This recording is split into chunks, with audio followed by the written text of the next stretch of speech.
Soc César Sánchez, soc director de comunicació de Retorna. Retorna és una plataforma d'ONGs ecologistes, sindicats, associacions de famílies que pretenen que es posin en marxa polítiques de residu zero i d'economia circular neta. El millor exemple és acabar, per exemple, amb els 30 milions de llaunes, ampolles i brics que cada dia es perden a Espanya.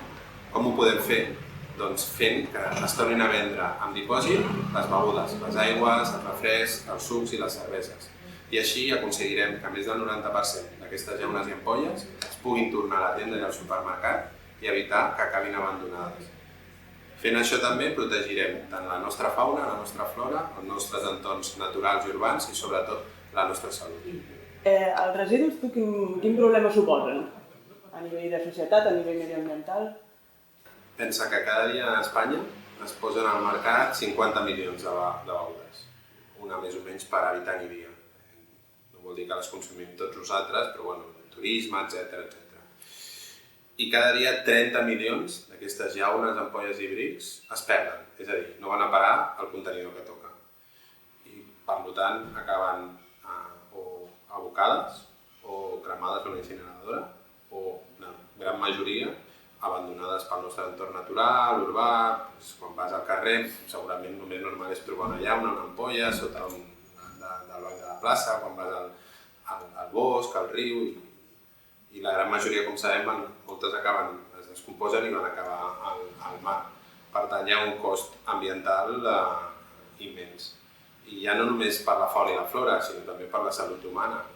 Últimament hi ha multitud d'estudis científics que demostren ja no que mengem peix que conté microplàstics, sinó que plou amb microplàstics, que a les arrels de les verdures, de les fruites hi ha microplàstics, inclús dintre de l'úter de les dones embarassades hi han detectat també presència de microplàstics.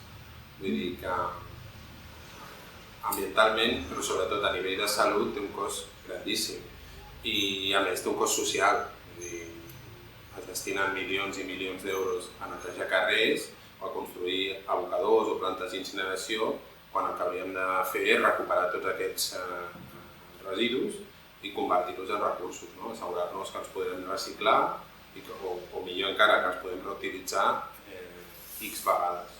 Per això nosaltres apostem com a solució pels envasos de begudes el fet de poder fer com es feia abans, que era això que en dèiem tornar al casc, que no deixa de ser que tu vas a comprar a qualsevol tenda o supermercat una ampolla d'aigua i pagues el preu que té, m'ho invento, 50 cèntims, i deixes una quantitat en dipòsit, 10 cèntims més, 20 cèntims més.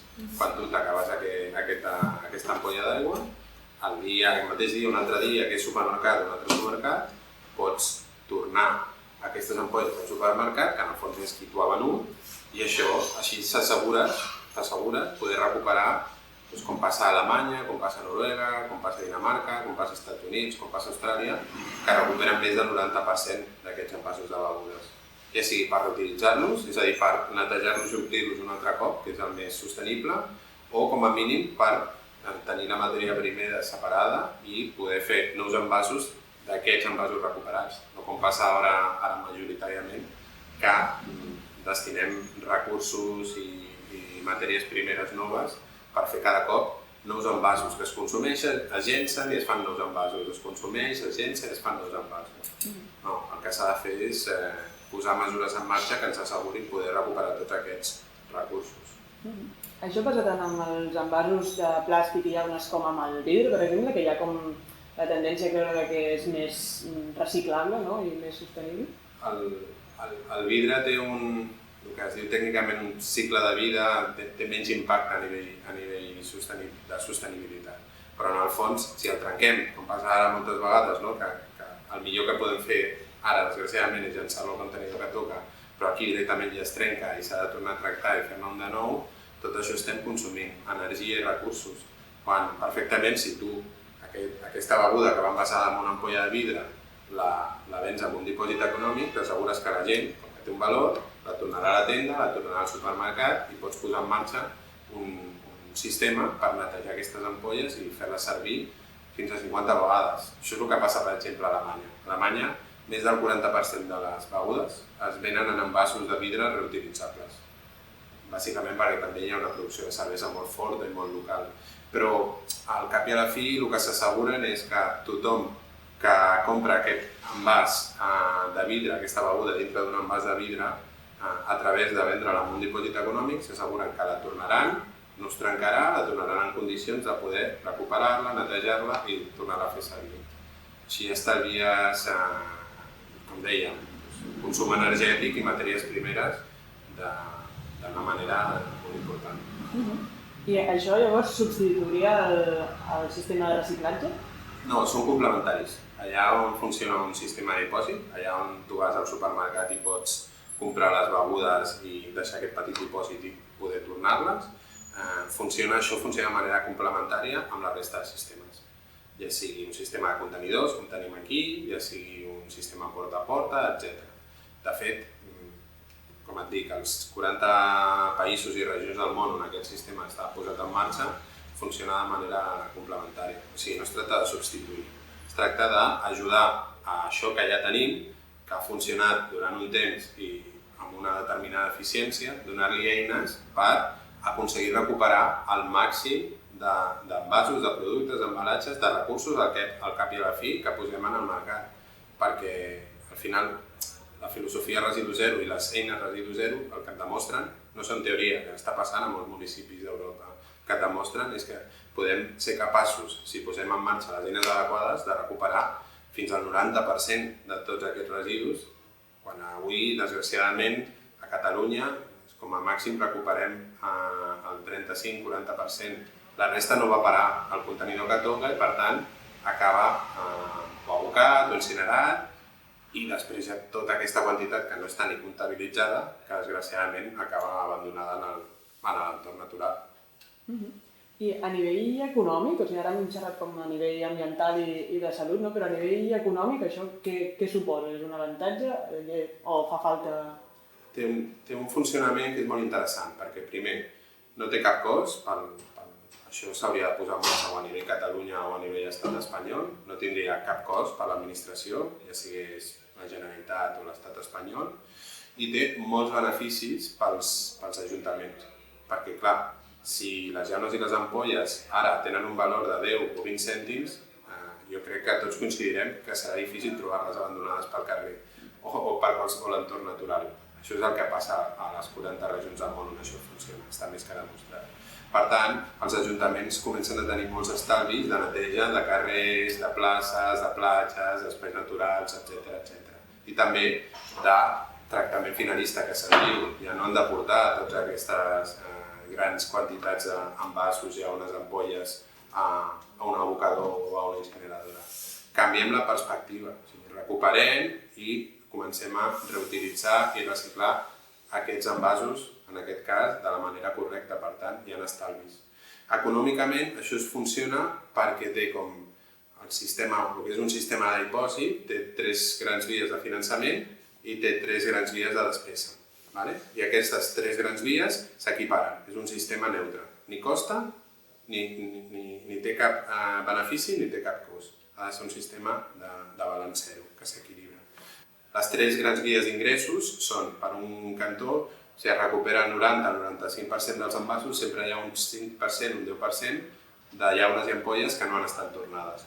Per tant, algú ha comprat, ha deixat un dipòsit i no l'ha recuperat. Això va finançar el sistema. L'altra gran via és la matèria primera.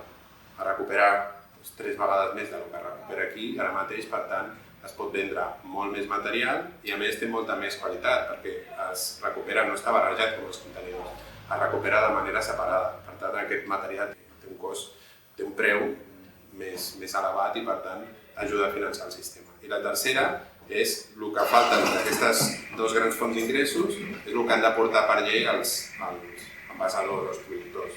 Ara mateix paguen un punt verd per fer-se càrrec suposadament dels envasos que posen al mercat, doncs pagarien un punt per aquests envasos de beguda que ajudarien a finançar el sistema. Això estan obligats per llei, se'n diu responsabilitat ampliada del productor. I contra aquests 3 grans ingressos hi ha 3 costos. Logístic, que és a través de logística inversa i molt optimitzada, però s'han d'anar a buscar els envasos i portar-los a les plantes de tractament, a les plantes de reutilització, etc. El segon cost és administratiu, gestionar el sistema, i el tercer cost és recompensar les tendes i els supermercats per la feina que fan de recuperar aquests envasos, acopiar-los i portar-los o distribuir-los on toca. Llavors, aquests tres ingressos i aquests tres gastos, despeses, s'equilibren i queda un sistema de suma zero. També genera llocs de feina? Sí, de fet hi ha molts estudis, sobretot a nivell europeu. El que menys feina genera dintre del món del tractament de residus és la incineració. El fet de poder recuperar tots aquests recursos, en aquest cas envasos de begudes, genera molta més activitat laboral i en aquest cas són llocs de feina verds que estan dintre d'un món econòmic molt més sostenible. De fet, hi ha una dada molt significativa, que és que cada 2.000 tones de residus, si les incinerem, es crea un lloc de treball. Si les aboquem a un abocador, es generen 6 llocs de feina. Si les reciclem, es generen 36 llocs de feina. Però si les reutilitzem, es generen 295 llocs de feina. Per tant, tot el que sigui recuperar i reutilitzar residus sempre beneficiarà la creació, ja no només de llocs de feina, sinó de llocs de feina que estan dins d'un món econòmic circular, sostenible i molt més verd. Llavors, per què no s'ha implantat fins ara? El sistema de dipòsit jo crec que encara no l'hem pogut recuperar perquè les grans marques de begudes i els grans supermercats està demostrat que fan una activitat de lobby de pressió molt intensa a tot tipus d'administracions. Ells els interessa més un sistema com l'actual, en el qual gran part, fins a un 70% dels costos que haurien d'assumir ells els estan assumint els ajuntaments i per tant les persones contribuents. Perquè si va tot barrejat, ells només paguen per lo que acaba el contenidor groc, o el contenidor verd, o el contenidor blau, no paguen per lo que va el contenidor gris, i menys per lo que hi ha les papereres, per lo que s'abandona o per lo que acaba arribant al mar. Aquests sistemes el que fan és acabar amb tot això, no? I que les marques, en aquest cas les marques que fan begudes, que fan aliments o supermercats, acabin assumint la seva responsabilitat. Per sort això està canviant, cada cop hi ha més pressió social i hi ha més consciència i tot just ara s'ha d'aprovar una llei a nivell Catalunya, s'està tractant una nova llei de residus que s'ha de presentar un text per ser aprovat i a nivell estatal aquest 2021 s'ha d'aprovar una nova llei de residus que faci la transposició de les directives europees i estem confiats i estem fent feina perquè un cop per totes aquest tipus de mesures i moltes altres es posin en marxa i passi per davant la protecció de la salut de les persones i el medi ambient i els interessos de tota la societat per davant dels beneficis econòmics d'una poca gent. Llavors pot ser que durant aquest 2021 veiem aquesta llei? A nivell estatal segur perquè la directiva europea obliga a fer la transposició tant del paquet d'economia circular com de la directiva de plàstics d'un sol ús.